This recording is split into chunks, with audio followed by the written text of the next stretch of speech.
Huwag yung kayong magkadisgrasyahan tayo niyan. Sinasabi ko madidisgrasya kayo. At madidisgrasya kayo. Hindi ako urong dito. And I said, I would stake my honor, my life, and even the presidency.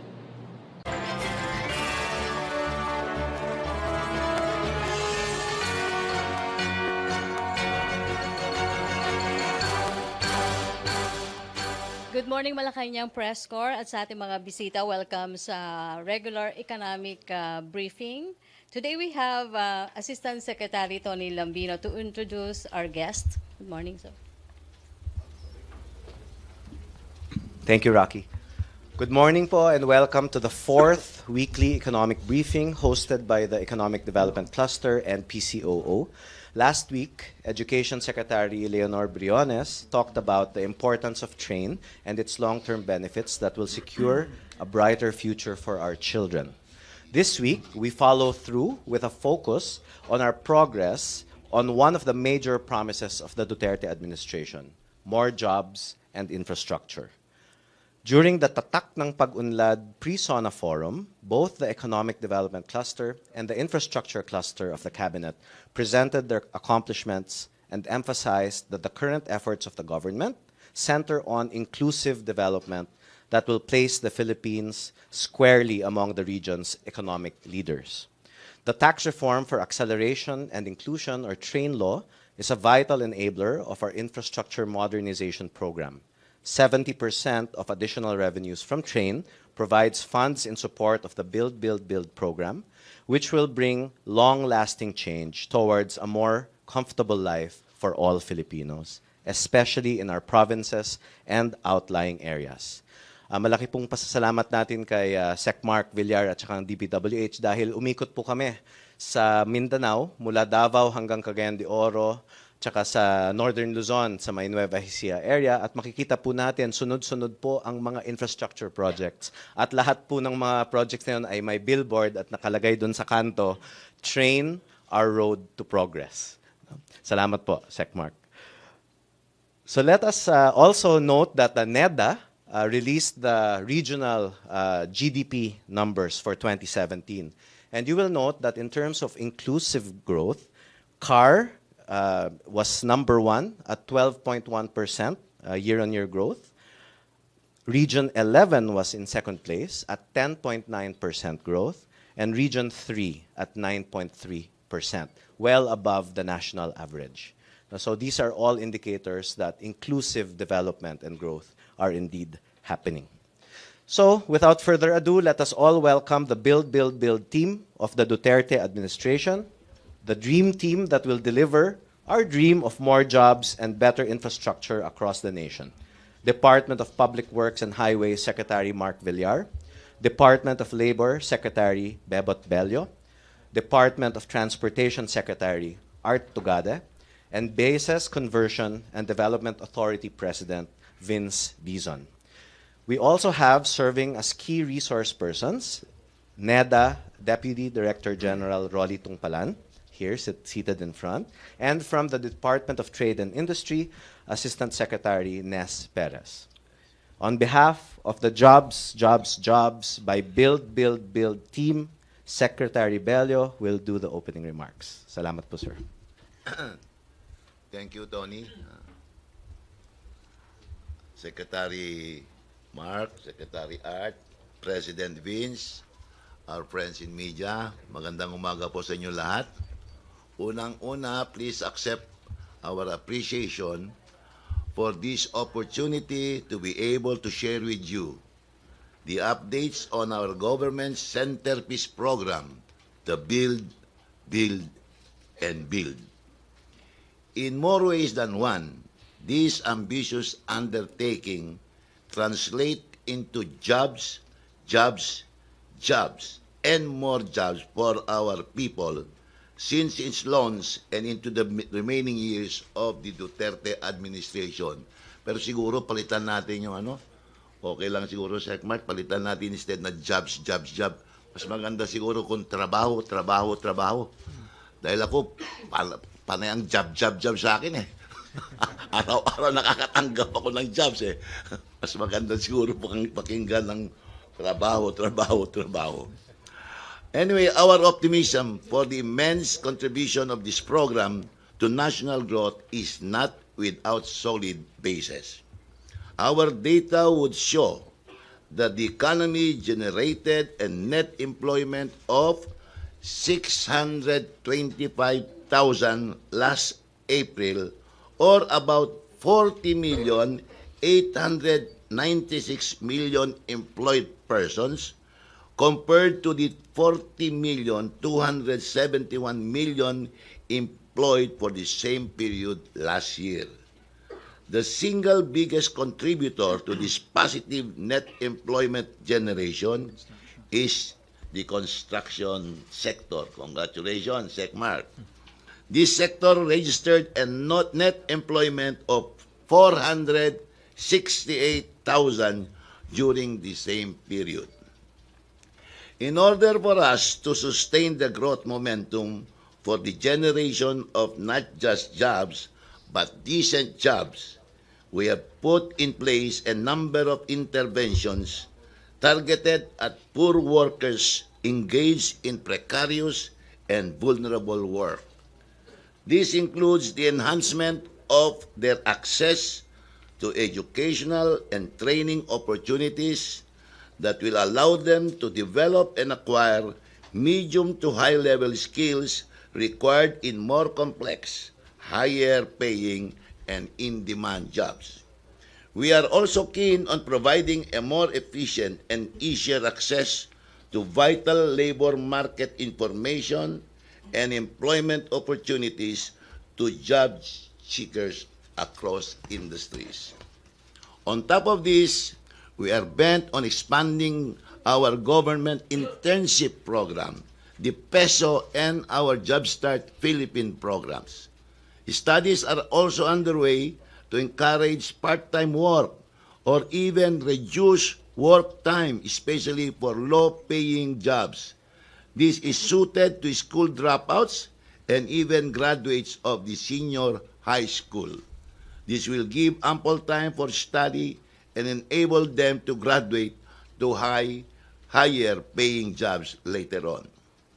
And to give us a glimpse of what is in store for the nation under our Build, Build, Build program that spells jobs, jobs, jobs, trabaho, trabaho, trabaho na lang, and more decent trabaho, we will hear later the captains of the key agencies, Captain Art, Captain Mark, and Captain Vince, of the key agencies behind the President's Build, Build, Build program. They are primarily responsible to make the wish of the President in generating 1 million jobs a year a reality. Nawala ng problema ko. 1.8 million jobs. Salamat, Art. Salamat, Mark. Pero ito pa rin nyo yan, ha? So, to all of you, thank you very much. Can we now have DPWH Secretary Mark Villar? Salamat po at unang-una napapasalamat po ako sa aking mga colleagues. Of course, itong job creation po hindi mangyayari po kung hindi po dahil sa leadership ng ating Secretary of Labor. Dahil siya pong nagbibigay sa amin ng listahan ng mga naghahanap ng trabaho para i-match namin sa mga job opportunities sa infrastructure sector. Kaya malaki pong pasasalamat ko kay Secretary Bello. Under his leadership, talagang tumaas ang ating job creation, which is 468,000. Yung binanggit niya pong 468,000 is more than double the historical average for the past 6 years. Ang pinakamataas po na job creation sa construction sector historically has only been 200,000. At ngayon lang naging 468,000. Kaya, at tataas pa. Kaya congratulations Secretary Bello for your success. At syempre po sa aking of course si Secretary Art Tugade and of course President Vince, halos hindi na po natutulog dahil sa dami ng projects na ginagawa. I'd like to also acknowledge their efforts to make the Build project a reality. At ngayon po, gumawa po kami ng isang 4-minute video para lang makita nyo po, ma-summarize po ang mga projects. Pero sa dami po, syempre, hindi kayang ilagay sa 4-minute video. But at least kahit paano, meron po kayong idea sa scale ng mga projects ng build. So ito po yung video na piniprepare namin.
Okay, thank you, Secretary Villar. MPC, questions?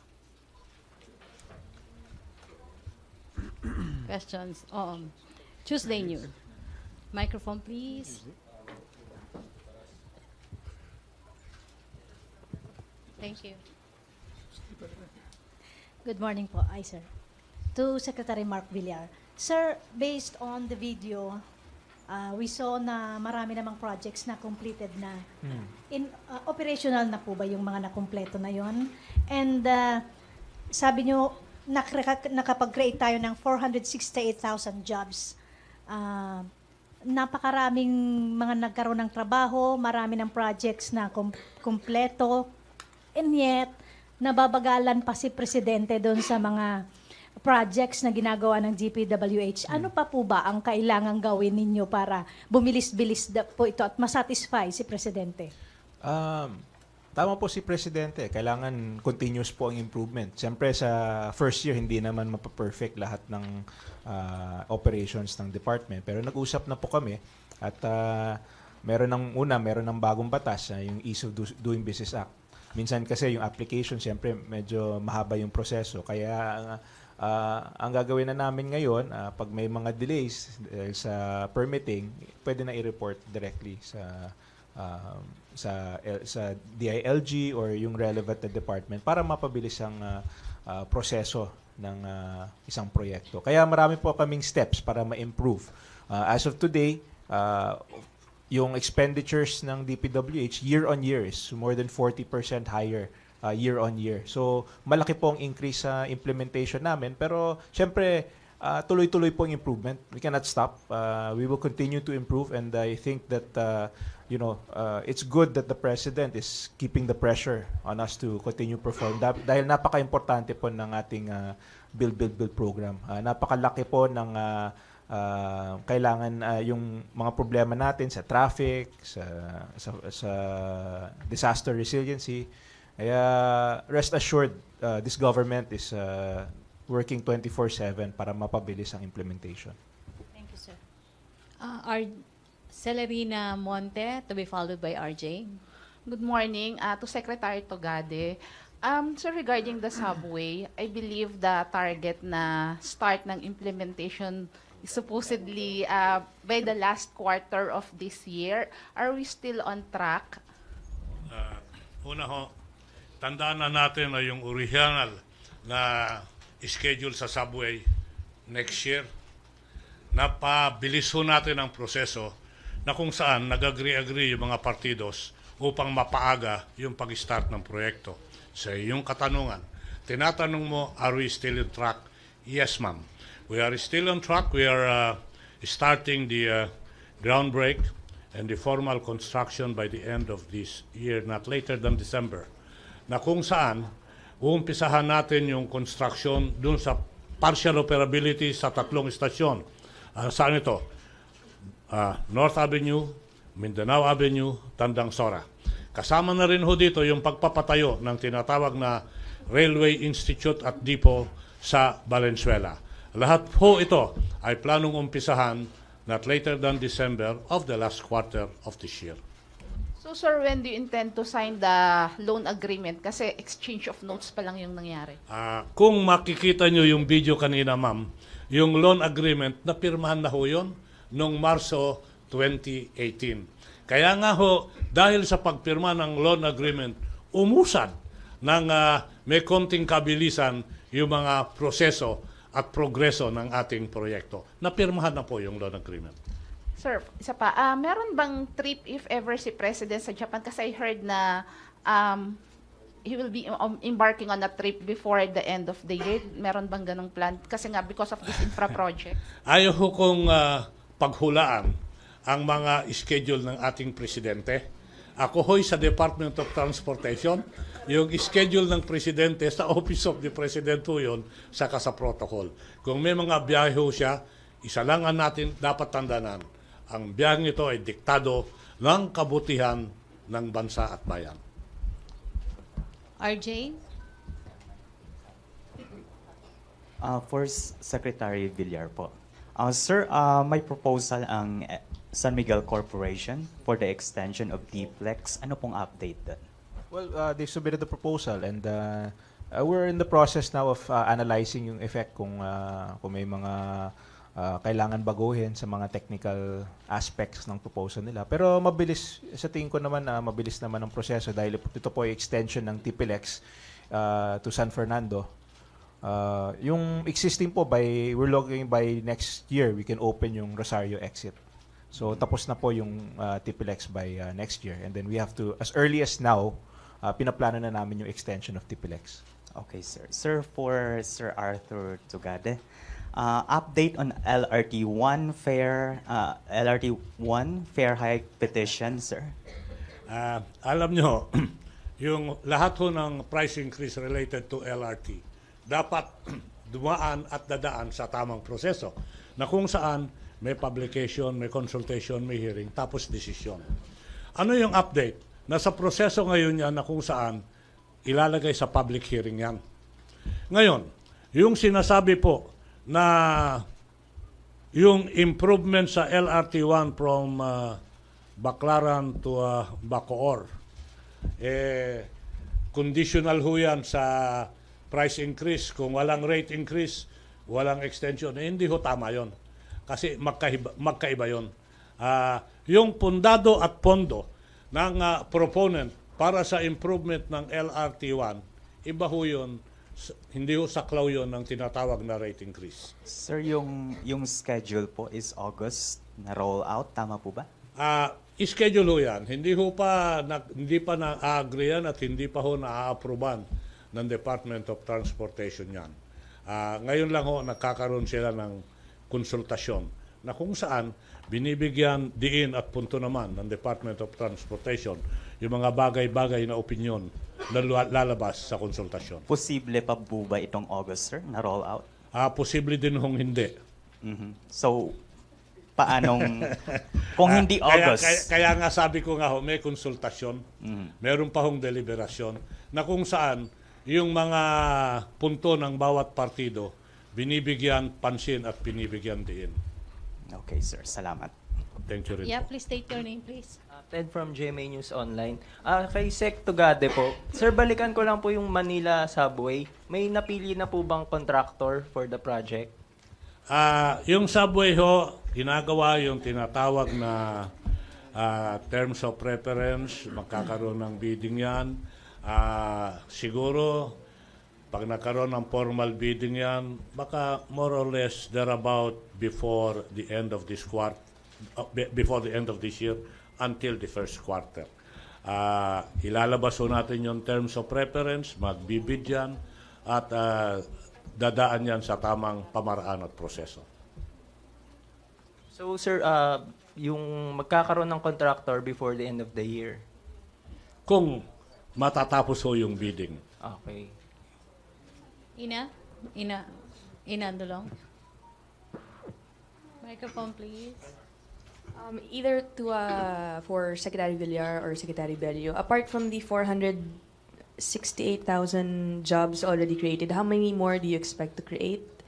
And ano ang target? I mean, who do you expect who may be qualified to apply for these jobs?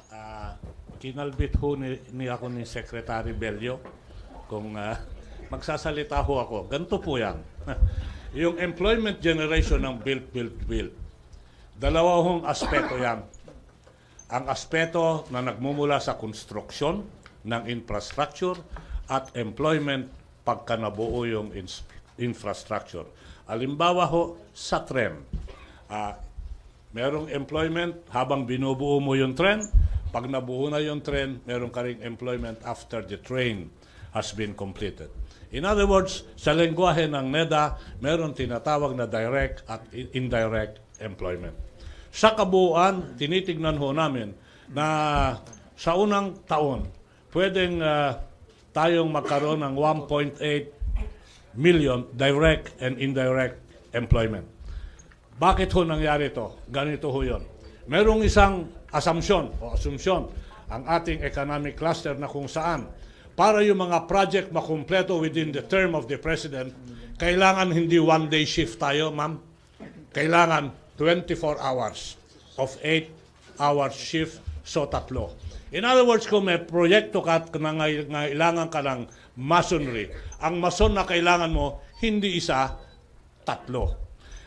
Having given that assumption, merong hong mga 1.8 million yon. Pagkatapos ho makumpleto yung infrastruktura, halimbawa sa release ng tren, nandiyan ho yung mga employment generation sa mga outlet. Nandiyan ho yung employment generation dun sa magpapatakbo at mag-ooperate ng tren. Nandiyan ho yung employment generation pala sa clerk, customer service, etc., etc. Lahat ho to sa kabuuan. Ang sabi ng ating Department of Labor and Employment, pupuntuhan natin at pupuntusan natin, sustain naman ng NEDA, 1.8 million. Having said that, ibabalik ko yung kalbit kay Secretary Bello at ituloy ho yung explanation. Sir, Thank you, Sec Art. Pero you practically said what I'm supposed to say. Tignan ko lang, no, kasi sabi nga niya, yung job generation is not only in the process of building. After building, mas maraming darating. Halimbawa lang, kung sabi niya, meron siyang train. Pagdating ng train yan, dyan sa mismong istasyon, dadaming negosyo. Baka may magpuputap dyan na Jollibee.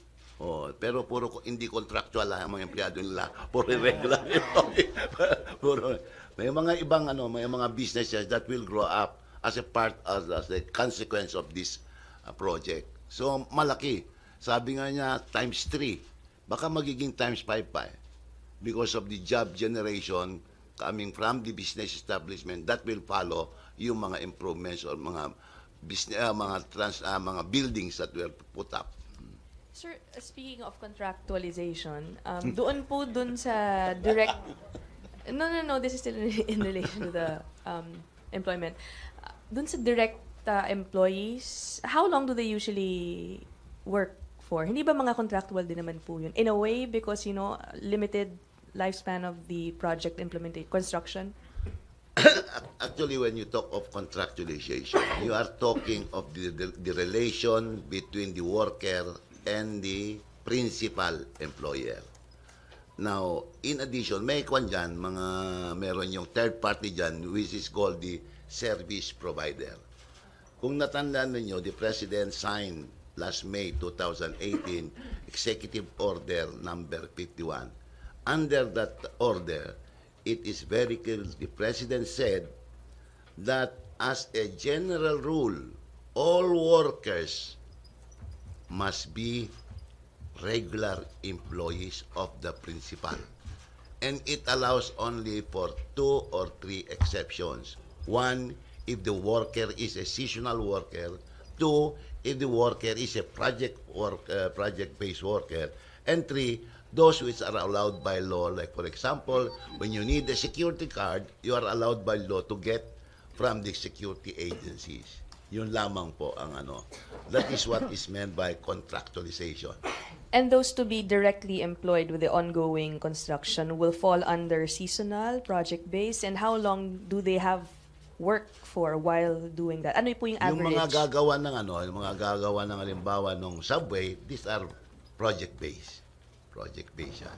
How many years, sir, ang average natin for the projects? Well, sabi ni Secretary Art, tatapusin niya before the end of the term of the President. So they have at least 3 to 4 years. And sir, for Secretary Togade, this is on a different issue. Are you aware of photos now circulating online na binabaha daw po yung bagong Mactan Airport in Cebu after a heavy downpour there? And of course, netizens are now talking about possible flaws in the design. This is actually the first time I heard that, and it comes from you. Let me validate that. Galing lang ho ako sa Cebu tong nakaraang linggo, na kung saan binaybay ko naman yung mga lugar, yung runway, taxiway, saka yung apron. Ang nakita ho nating problema ay yung mga konting crack sa runway, na kung saan binigyan natin ng instruksyon na agarang i-repair to. Yung mga flooded area, saan ho ba ito? Sa bagong terminal? Sa airport mismo? Sa bagong terminal ho? Doon sa bagong terminal. Doon po sa pinuntahan ni Pangulo. Titignan ho natin yan at alam ko naman na hindi palalagpasin natin yung estado na kung saan binabaha. Pareho rin ho yan sa mga bahay at mga delivery ng mga completed work na kung saan minsan pagtanggap mo ng bahay mo, pagdating ng unos o bagyo, bigla kang makaka-experience ng tulo. Ito ho, magpapakita lang na dapat tignan pansin yung paggawa. At kung meron talaga yan, disolusyonan po natin. Si Sir Vince, may update tayo sa BCDA or Clark? Ongoing po, salamat po. Ongoing po, nakita niyo naman yung mga updates no na pinakita kanina ni Secretary Villar. Ongoing na po yung mga construction natin, kamukha ng napakaraming mga proyekto ng Duterte administration all over the country. And confident po kaming lahat na yung mga timeline na pinakita kanina matutupad in the next few months and few years, no? Within the term of President Duterte. So, ongoing po lahat. Ayan. Okay, Raymond Tenasa. Okay, Sec. Villar. Sir, meron na bang conclusion or any recommendation dun sa, I think, 43 contractors who were the reason why some 43 infra projects or 400 projects were delayed? Yes, we've already received the replies. Iba-iba yung iba dahil sa usually may problema sa right of way or may problema sa permitting. So yun po yung mga problema na in-address na namin. Kami naman pina-pressure na namin yung mga contractors at sinasabi namin kung meron silang mga hindi pa mga bagay na kailangan pang ayusin, kami na ang magtatrabaho para tutulungan namin sila para mapabilis.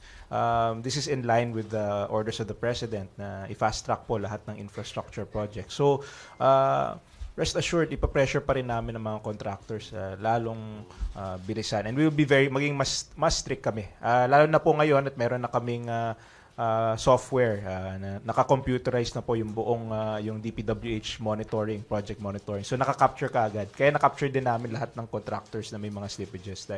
Kaya mabilis din ang response. At pag yung iba kung hindi magre-respond, we will begin blacklisting proceedings sa mga walang excuse. Sige, sir. Pero regardless, whatever yung kanilang follow suit, expected na natin yun eh. So do we expect some suspension and blacklisting? We can expect that we will give them a chance to correct. Kasi yun po ang proseso under 9184, RA 9184. In the law, they have to magsasubmit sila ng action plan para tapusin yung project. Now, kung hindi nila kaya yung action plan at hindi nasunod, iba-blacklist na. Pwede na namin i-blacklist. But of course, our first recourse is to compel them to finish the project at the proper time. So yun po ang stage ng DPWH ngayon. We're compelling them to abide by their action plan. Sir, last point. Siguro it's your chance to clarify kasi may mga kumakalat na naman mga allegation na parang bumalik daw yung tongpat sa DPWH. So siguro sir, your side. Well, I challenge anyone. Wala kami, zero tolerance kami sa mga ganung bagay. So kung meron mang mga reports, please bigay niyo po sa akin. I definitely sa DPWH, zero tolerance kami. And yun lang po ang utos ni Presidente. If there are any cases, I encourage you to i-report niyo po directly sa akin. Thank you, sir. Joy Balancio, DCMM. Microphone. Sir, basic question lang. Anyone can answer. Ilang projects na po ba yung natapos under Build, kung saan natin ina-attribute itong 468,000 jobs? And how many projects are we expecting kung saan din natin ina-attribute yung 1.8 na ina-expect natin? Okay. Some numbers para siyempre marami tayong projects where the DPWH is managing 44,000 projects. We have, since the President has assumed office, we have built 3,900 kilometers worth of road. We have built 120 new bridges. We have widened a total of 511 bridges spanning 23,900 meters. We've replaced 204 bridges. We've created a pipeline of projects worth 800 billion pesos. When we started, 50 billion pesos lang.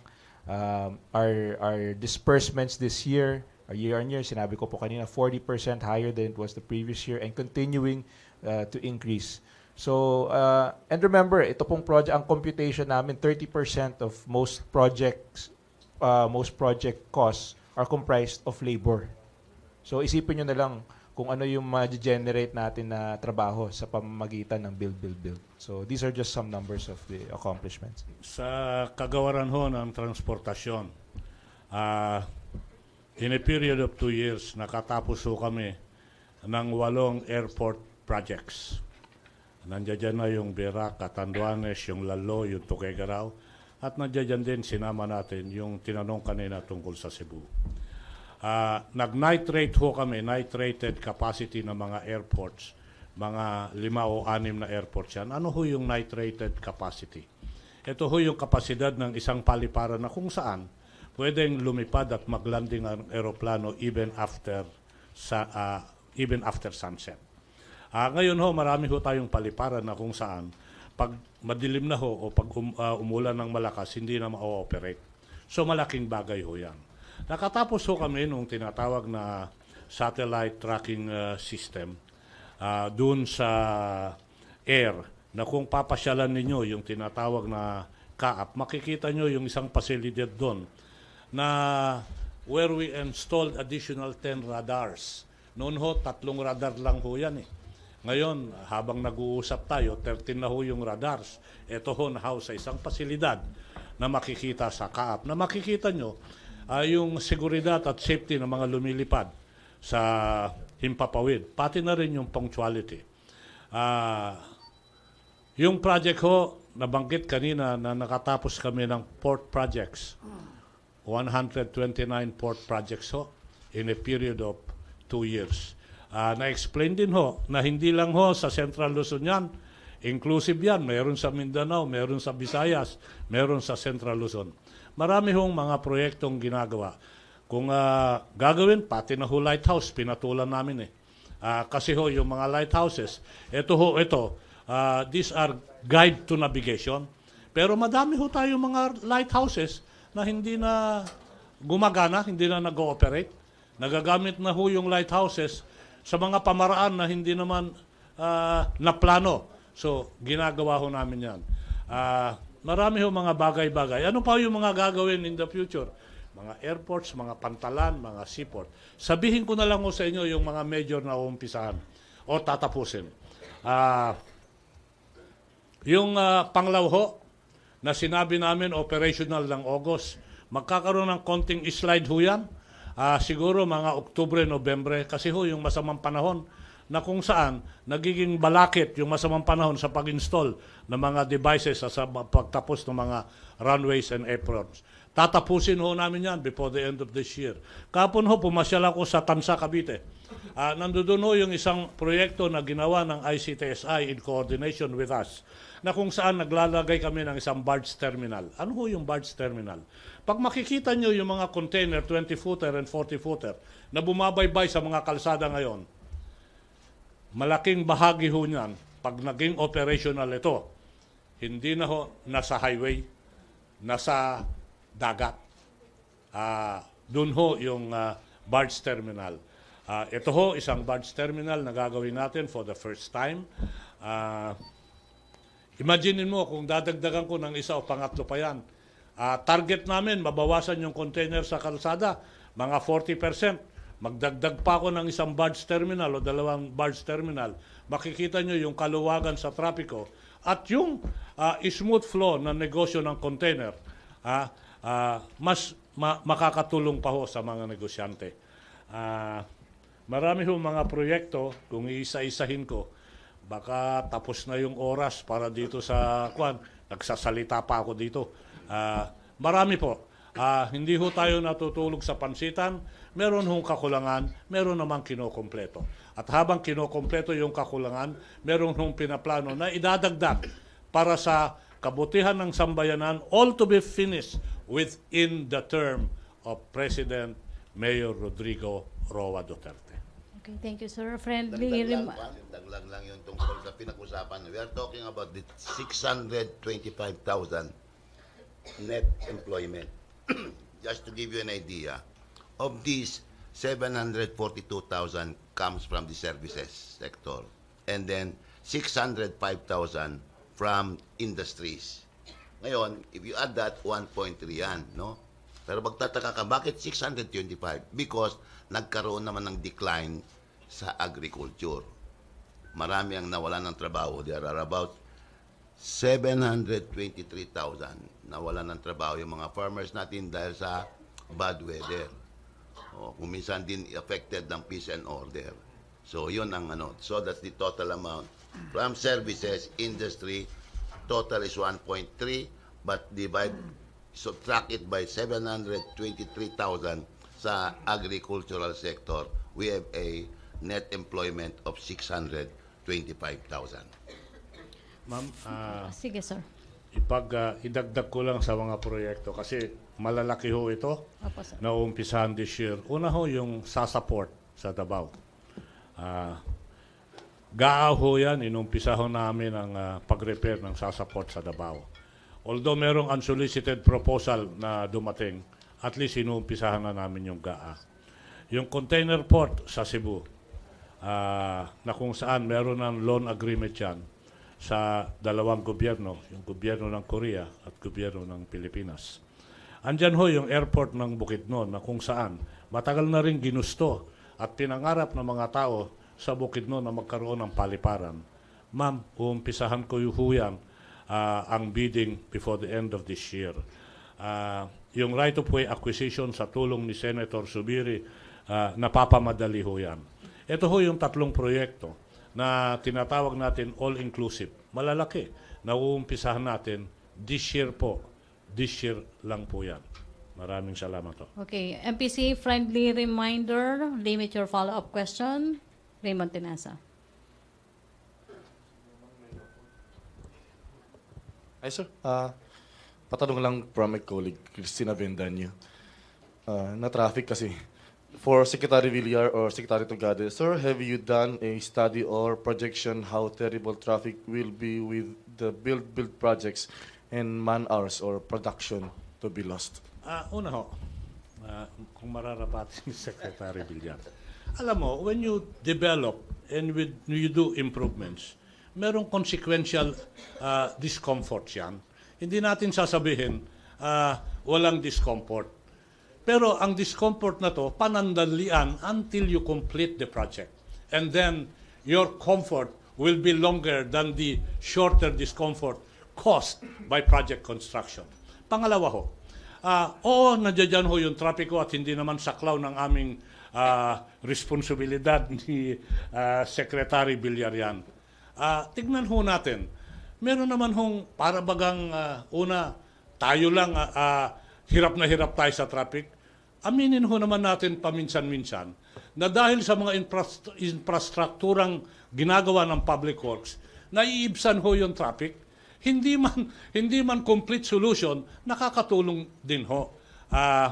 Pangatlo ho, hindi lang ho naman sa Republika ng Pilipinas may traffic. Minsan kung mag-ano ho tayo, parang ang traffic sa Republika lang ng Pilipinas. I am not justifying in any way the traffic situation in the country. But the reality, accept it. It prevails all over. And that is why the address of maintaining, controlling, and regulating traffic is a continuing thing. Hindi ho yan saklaw lang ng responsibilidad ng gobyerno para matugunan yung traffic situation. As we construct, as we develop, as we educate people, the riding public, and the public has also an equal responsibility. Discipline is also required on the road. Ibig kong sabihin, lahat ito kabuuan. Hindi ko sinasabing wala ho tayong responsibilidad. Malaki po. Hindi ko rin ho namang sinasabing walang nagagawa. Meron din po. Makiisa lang din yung publiko by enjoining the proper education of the use of the street and infrastructure and discipline. Akalain mo naman, partner, dito sa MRT, tingnan mo yung sa MRT, sirado na yung pinto, pipilitin mo pang buksan. Yung sa jeep, puno na, pipilit ka pang sasakay sa likod. You know, worse, nung nakaraan, may pumisil ng pasahero. Nakita nyo, nagsuntukan sila sa MRT. Ay, sus, hindi ho ba, hindi ba suklian lang ho ng responsibilidad dyan? Yun lang po. Marahil si Secretary may gusto. Really brief. Update ko lang po kayo sa mga plano namin sa traffic. Asahan nyo po na malapit na po ang ginhawa. Dahil karamihan po ng ating mga projects ay matatapos po sa loob ng 1 o 2 taon. Dito po, halimbawa, malapit na po yung Laguna Lake Highway, opening this year. Malapit na rin po yung Harbor Link, opening third quarter of this year. By next year, matatapos na po yung Skyway. The year after that, matatapos na po yung Connector Road. Yung bridges na simulan na across Pasig River. Marami po tayong project. Itong traffic, pati ako, biktima din po ako ng traffic. Hindi rin ako nakakauwi sa anak ko.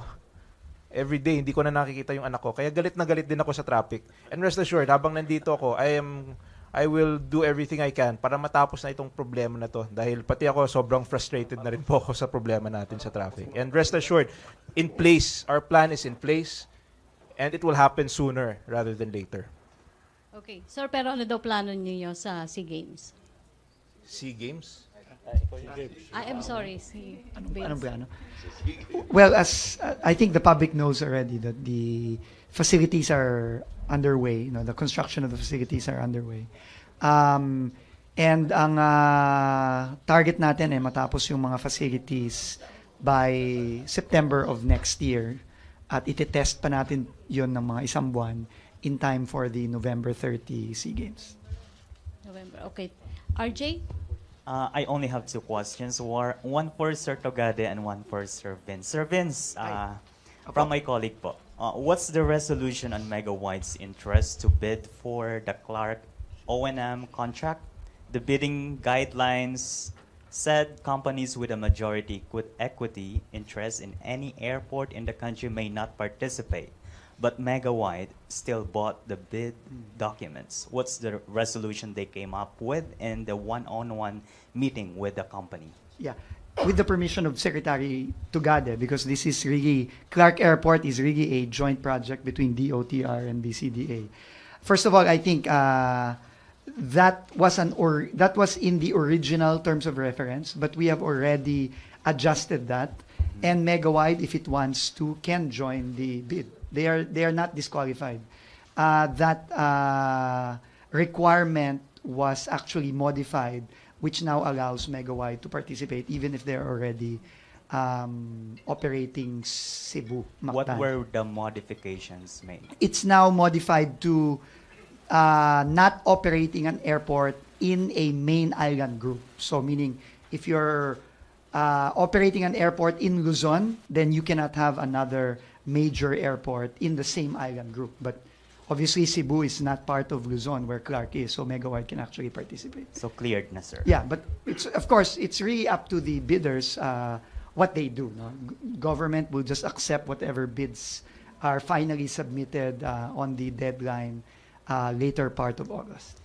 Sir, thank you, sir. Sir Togade. Sir, pag hindi matuloy sa August yung rollout ng fare hike for LRT1, magsasubsidize ba ang government?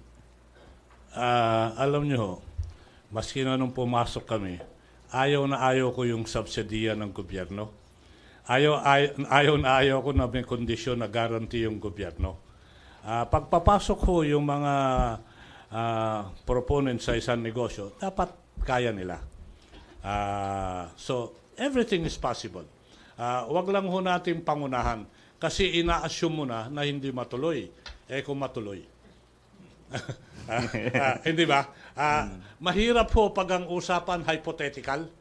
Kasi pag hypothetical ang usapan at itatagpas at itutugma natin sa realidad, makakaroon tayo ng miscommunication dyan.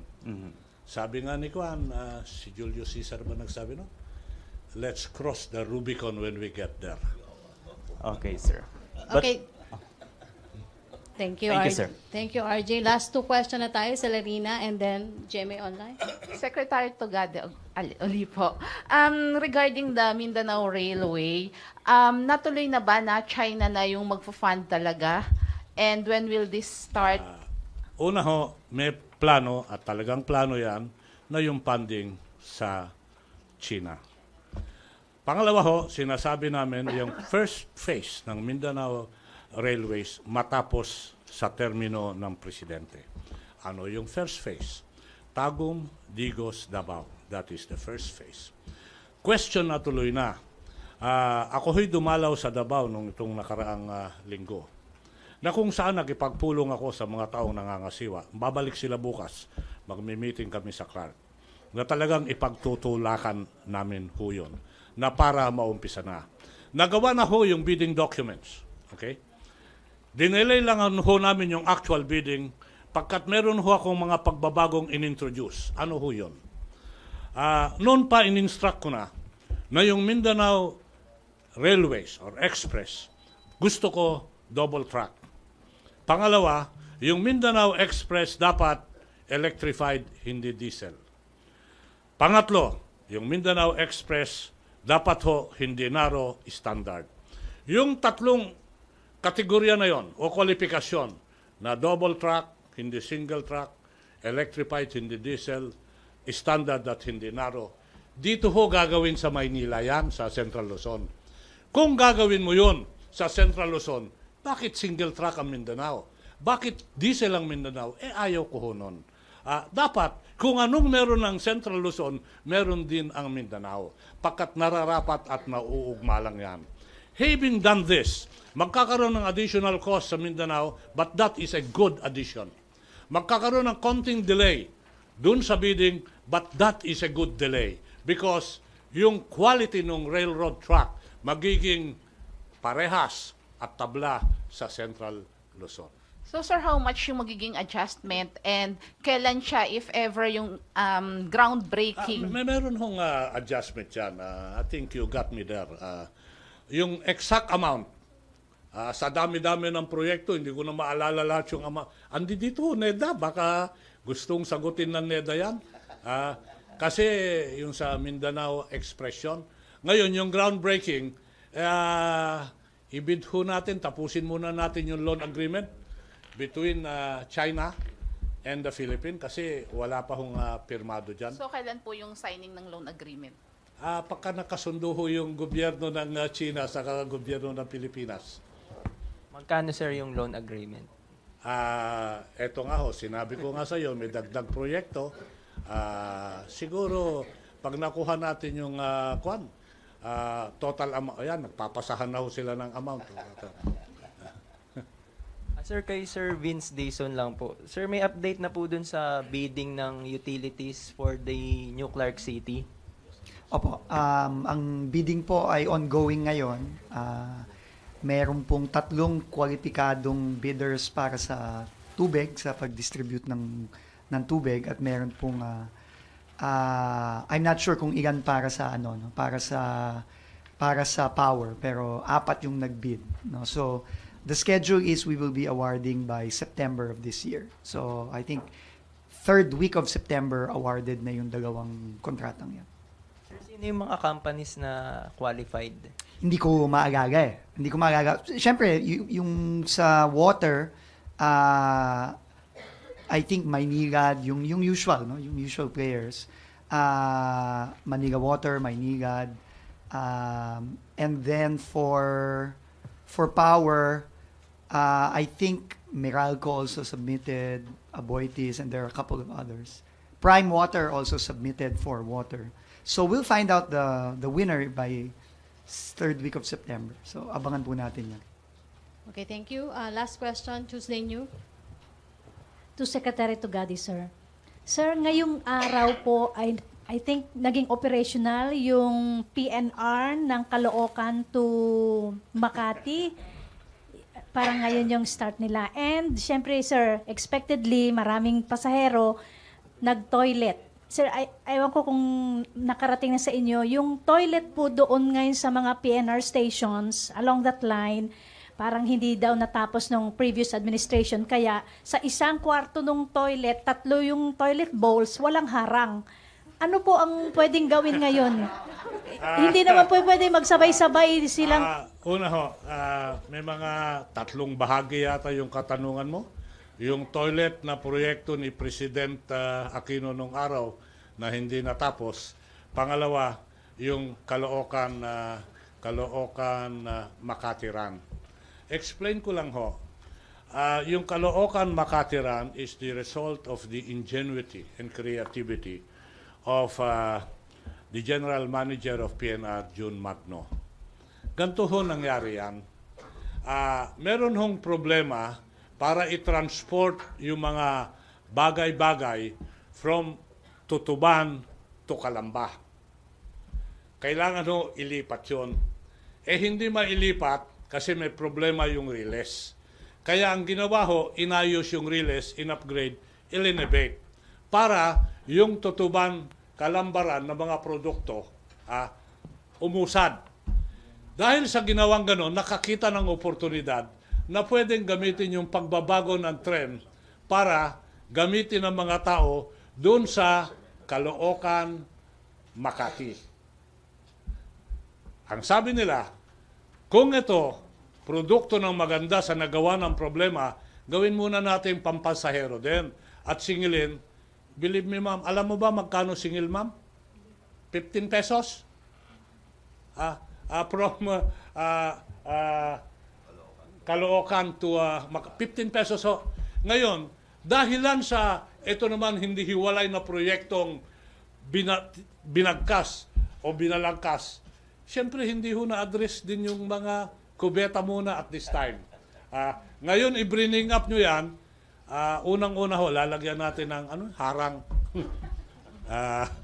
Pero levity aside, kidding aside, alam ko na titignan ni General Manager June Magno ho ito. Sibol ho ng isang sistema na gagawin sana in transporting goods from Tutuban to Calamba. Kaya yung rails ngayon naging instead na departmental grade, naging carrier grade na sinamantala. Ganun lang ho yun. Okay, thank you, Tuesday.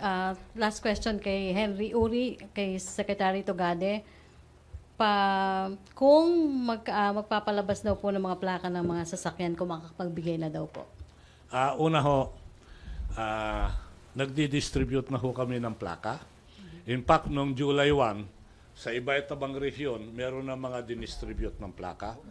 May wala nga kami narinig na palakpakan dyan. Nung walang plaka, banat ng banat. Nung inumpisahan namin mag-distribute, no pansin. Pangalawa ho, meron na hong, anong tawag dito, online, na kung saan, malalaman mo yung kung kailan marirelease yung plaka mo.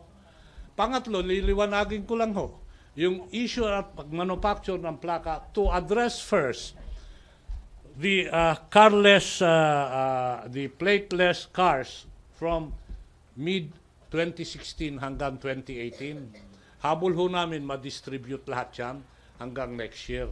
Pag ma-distribute lahat yan, a-addressin na ho namin yung backlog.